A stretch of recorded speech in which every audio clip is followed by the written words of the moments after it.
tu t'es dit que ça allait être le projet de ta life, tu t'es dit que tu t'es projeté sur les 10 prochaines années, ce qui allait se passer.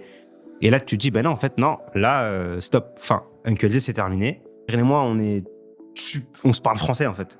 Et du coup, on se pose, on se dit, mec, là, on est en train de tomber dans le forcing, on force. Là, on est en train de forcer. Faut savoir faire la différence entre être déterminé et être borné. Le fait d'avoir arrêté Uncle Jay, etc., oui, c'est un échec. Par contre, c'est la position que tu as face à l'échec. Comment est-ce que tu réagis face à ça?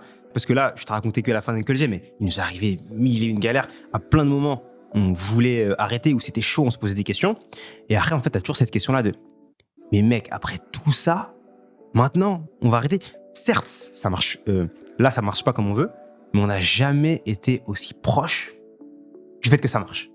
Et après la fin d'Uncle Jay, c'est le même mood que j'avais en tête. C'est ok, Uncle Jay, c'est un échec et t'as raté, mais en réalité, là, quand même, t'as monté une boîte, t'as recruté une équipe, t'es monté en compétences, voilà, tu t'es créé un certain réseau.